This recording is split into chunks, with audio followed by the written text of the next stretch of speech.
कसं काय मजेत ना? मजेत असायलाच पाहिजे मित्रांनो. मी प्रमोद दिगंबर कसुरकर पुन्हा एकदा तुमच्या सगळ्यांचं स्वागत करतो आपल्या आवडत्या लाडक्या यूट्यूब चॅनल कसं काय मजेत नाही यामध्ये. मित्रांनो आता आपण आलो आहोत कणकवलीला. तर मित्रांनो मे महिना चालू झालेला आहे आणि सध्या हे बघा हे आपल्या कोकणातलं सर्रास दिसणारं चित्र ते घरी घातलेत सुखात आईने आणि तिकडे कोकम सरबत करायची तयारी चालू आहे. जारमध्ये कोकम सरबत तयार करण्याची तयारी. फुलझाडं. काल पाऊस पडला, काल संध्याकाळी आम्ही आलो आणि थोडंसं वादळसदृश्य परिस्थिती आली आणि पाऊस पडला. अगदी हल्लीच्या हल्ली 2 वेळा आमचं इकडे येणं झालं आणि 2दाही आम्ही आल्यानंतर पाऊस पडला. तिकडे कॅमेरा ब्लिंक करतोय बघा. कारण कसं आहे, कोणी माणसं जे त्या कॅमेऱ्याच्या समोर आली तर तो कॅमेरा लगेच आपल्याला अलर्ट करतो, हे आपल्याला मेसेज पाठवतो की हे बघा तो बघा ब्लिंक करतोय दिसतोय. आणि त्या समोरच्याला पण कळतं की बाबा इकडे ॲक्टिव्ह कॅमेरे आहेत म्हणून. बाग साफ करायला झाली सध्या. आज संडे आहे, आज बुकिंग नाही आहे आपल्याकडे. आज ॲक्च्युली आम्ही बुकिंग घेतलीच नाही कारण आज आम्हाला कसं जरा रेस्ट पाहिजे होती म्हणून मी सांगितलेलं आजच्या दिवसाची बुकिंग घेऊ नका. उद्यापासून परत पूर्ण जूनपर्यंत बुकिंग आपली आहेच. बाग पण आज साफ करायचे आहेत. वर रतांबे लागलेत बघा भरपूर सारे, दाखवतो तुम्हाला. हे बघा इकडे ॲक्च्युली काम चालू आहे म्हणून आम्ही मध्यंतरी बुकिंग टाळत होतो कारण बघा बरंचसं त्यांचं कामाचं मटेरियल पडतं वगैरे, तर तेवढाच कोणाची गाडी वगैरे आल्यानंतर डॅमेज होणे या दृष्टिकोनाने आम्ही ते सध्या बंद केलेलं. तिकडे गाडी पार्क करणं वगैरे. मी पण माझी गाडी पुढे लावतोय सध्या.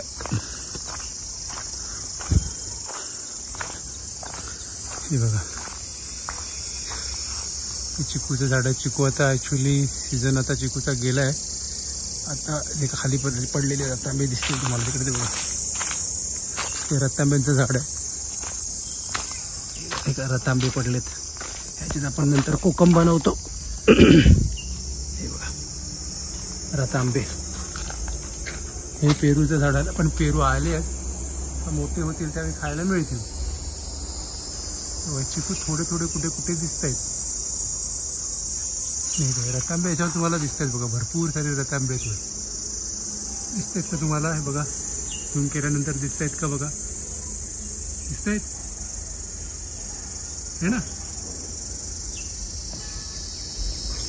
चला आता पुढे जाऊया. पुढे काय मिळतं का बघूया आपल्याला. रतांबे उचलून ठेवूया. नंतर आम्ही त्याचं ताजोताज सरबत करतो आणि पितो. दाखवतो तुम्हाला ते सरबत करताना. इथे एक आंब्याचं झाड आहे, ते आपण जे चोपून आंबे खातो ना त्याचं. आमच्या लहानपणी ना ॲक्च्युली बघा वर त्याला पण आंबे लागलेले आहेत. दिसतात का बघा वर तुम्हाला? तिथे त्याला पण भरपूर सारे आंबे लागले आहेत. ते बघा तिकडे खाली पडले आहेत बघा तिकडे. तसे आम्ही त्याला बिटके म्हणतो ॲक्च्युली. खाली पडलेत आंबे, तो आता शेणीकडे पडला आहे म्हणून आता तो खाणार नाही आपण तो. आणि मस्त चोपून खायचे आंबे, खूप चविष्ट आहे. आमच्याकडे लहानपणी आमच्या ॲक्च्युली मूळ गावात होता तो आंबा. त्याच्या बाटा रुजवून आम्ही किती वर्ष झाली त्याला, 10-12 वर्ष झाली, त्यावेळी आम्ही लावलेलं आहे ते. हे बघा इथे पण हे रतांब्याचं झाड. इकडे पण खाली रतांबे तुम्हाला पडलेले दिसत आहेत. हे बघा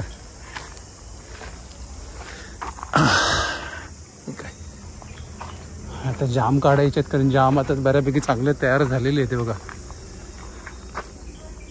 वर जामच जाम आहेत भरपूर. आता काढायचे, संध्याकाळी काढूया, मस्तपैकी खाऊया. असे पडत राहतात नाही तर स्वतःहून खाली. नारळ सोलून टाकलेत. फणस पण आज काढायचे आहेत. फणस बघायला पाहिजे कुठला तयार झाला असेल तर काढून. ठीक आहे मस्तपैकी. हे बघा तरी आता आज ॲक्च्युली बघा वेळ नाही आहे तेवढा, तर बाहेर जायचं आहे. ते संध्याकाळी चान्स नाही फणस काढायला. इकडे पण फणस झालेत तयार तसे काढायला. 2-3 फणस तर आमचे खाऊन झाले, पण मध्ये आलेलं ते मुंबईला घेऊन गेलो. आणि बघा हे चिकूचं झाड परत तिकडे याला पण वर चिकू दिसत आहेत. हा बघा आमचा राखणदार नवीन. बस बस बस राजा, काय नाही बस. घाबरून पळायला विचारा. तो जरा गरम होतं म्हणून तिकडे मुळात झाडाच्या इथे पाणी पडलेलं ना, तिथे ओल आहे, थंडावा आहे म्हणून तो बसतो. बस राजा, बस बस बस. ॲक्च्युली मला एका विषयावर बोलायचं होतं. हे आता एक झाड तोडावं लागलं आम्हाला, ऐन आहे तो. हे बघा, या विषयावर मी नंतर बोलतो तुमच्याशी. वाईट वाटतं ॲक्च्युली झाडं तोडायला. हा एक ऐन तोडला आणि अजून एक पुढे एक अजून एक आहे, तो ऐन तोडला आहे. या विषयावर तुमच्याशी बोलतो, ह्याच व्हिडिओमध्ये बोलतो. मला ॲक्च्युली ना विहिरी खालचा एक भाग दाखवतो. हा सहसा मी तुम्हाला दाखवलेला नाही याच्यापूर्वी. इथे आम्ही आता केळीची झाडं लावलेली आहेत. इथे आमची एक दुसरी ही विहीर आहे. या दाखवतो तुम्हाला. ही झाडांसाठीची विहीर आहे. हे बघा, ही बघा, ही झाडांसाठीची विहीर आहे, दिसते तुम्हाला. आणि इकडे ही इथे पावसात खरं ना ॲक्च्युली पाणी खाली, हा तुम्हाला कळत असेल बघा. ही बागेचा मेन भाग सगळा वर आहे आणि हा भाग जरा खाली आहे, म्हणून आम्ही इकडे ही विहीर मारली आणि ते पाणी जास्त लागावं म्हणून. आणि इकडे कसं पावसाळ्यात पाणी जास्त असल्या कारण ना झाडं अशी चांगली होत नाही तिकडे. पण आम्ही नारळ लावून ठेवले. मग नंतर आमच्या लक्षात आली केळी चांगली होत आहेत म्हणून केळी लावले. केळीला आम्हाला बऱ्यापैकी इकडे रिस्पॉन्स मिळतो आहे चांगला. तर आता अशा पद्धतीने इकडे सिस्टम केलेली आहे. आणि इथे मी इथे काही ऑटोमॅटिक सिस्टम केली आहे. ह्याच्याविषयी तुम्हाला जर माहिती पाहिजे असेल तर सांगा. हे आता मी ऑटोमॅटिक टायमर लावला आहे. हे ऑटोमॅटिक बघा, दुपारी आणि सकाळी ऑटोमॅटिक 4 ते 5 दुपारी आणि सकाळी 9 ते 9:20 असं पाणी लागतं 2 टाईम. ओके, तुम्हाला माहिती पाहिजे असेल तर मला कमेंट बॉक्समध्ये सांगा. खूप सोपी आहे, सिम बीम टाकायची काही गरज नाही. सगळं ऑटोमॅटिक चालू होते, ऑटोमॅटिक बंद होते, काही टेन्शन नाही. अगदी स्वस्तात मस्त काम होतं. पहिला तुम्हाला एक्सप्लेनेशनचा व्हिडिओ जर पाहिजे असेल तर तो जाणून घेण्यासाठी तर मला कमेंट बॉक्समध्ये सांगा. मला इकडे जरा काजू दिसलेत ते दाखवते. हे बघा, दिसत आहेत का काजू? हे बघा, अजून थोडे कुठे काजू आहेत, काढूयानंतर ते.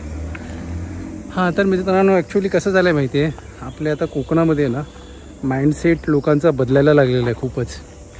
नाही ते होणारच होतं, स्वाभाविक होतं प्रत्येकाचं. ॲक्च्युली हळूहळू हा माइंडसेट होणारच होता आणि हा होणारही. त्याला आपण कितपत बंधन आणू शकतो किंवा कितपत आपण त्याच्यावर म्हणाल तर कंट्रोल करू शकतो ना, हा ज्याचा त्याचा वैयक्तिक प्रश्न आहे. झालं आहे कसं, आपण कोकणामध्ये म्हणाल तर निसर्गाला ॲक्च्युली देव मानतो.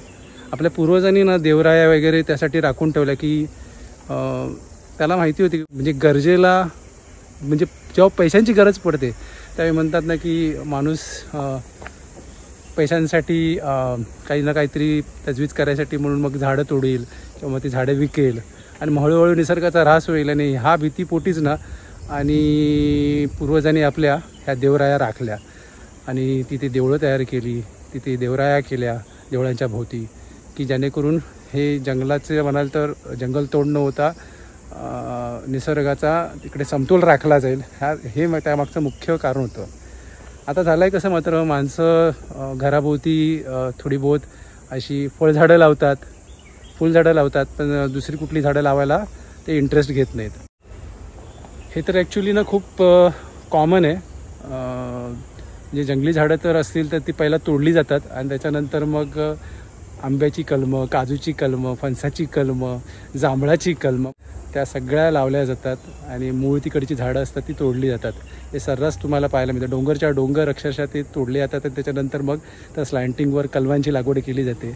का तर तिकडे कलमांना लाख चांगला लागतो असा त्यांचा समज असतो, किंवा असेलही ते बरोबर, त्याची मला तेवढी आयडिया नाही. तर अशा पद्धतीने ओव्हरऑल सगळीकडे आता प्रॅक्टिस चालू आहे.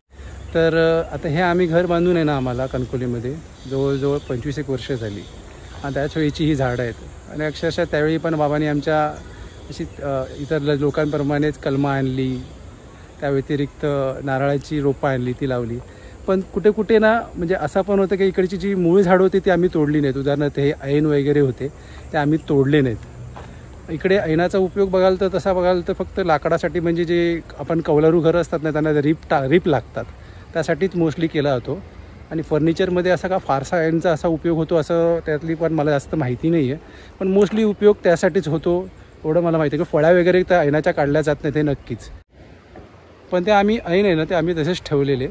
का तर का त्या ऐनावर ॲक्च्युली ना खूप मोठ्या प्रमाणात बाकीचे पक्षी यायचे, घरटी बांधायचे.